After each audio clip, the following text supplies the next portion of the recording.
il est vrai qu'en éducation prioritaire, la notion de parcours sera encore plus exacerbée.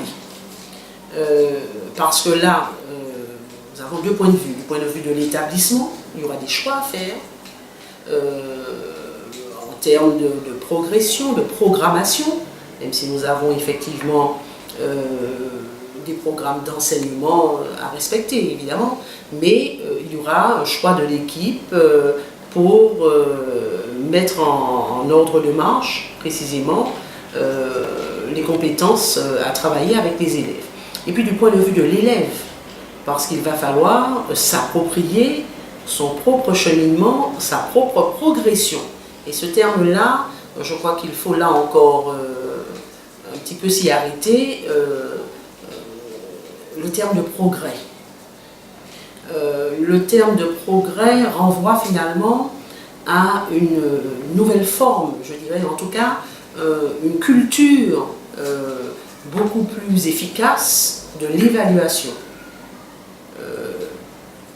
Les pratiques autour de l'évaluation doivent forcément être bienveillantes, tenir compte précisément de l'élève, donc de l'individu que l'on a face à soi, de telle sorte que justement l'on puisse influencer, et dans le sens positif évidemment, sur son parcours scolaire. Alors évidemment, en éducation prioritaire, je disais que cette notion prend tout son sens, et les parcours éducatifs que nous devons mettre en place aujourd'hui, là aussi, vont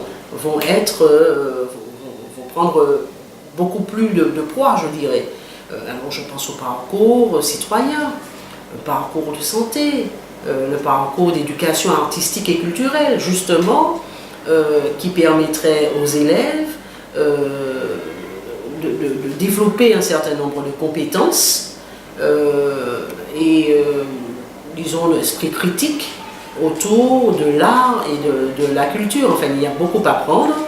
Et évidemment, ça entraîne le partenariat avec des parents, notamment, et puis d'autres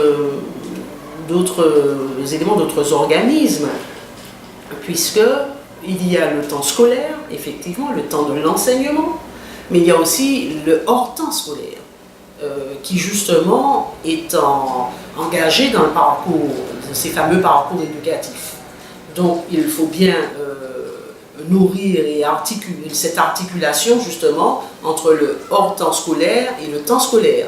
Donc les familles devront effectivement comprendre ce qui se passe à l'école et continuer à accompagner leurs enfants une fois que les choses sont bien entendues.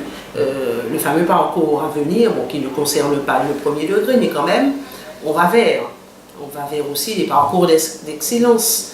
Donc tout ça doit être bien compris par tous ces acteurs, tous ces partenaires, pour que justement cette notion de parcours dans les apprentissages puisse gagner en efficacité.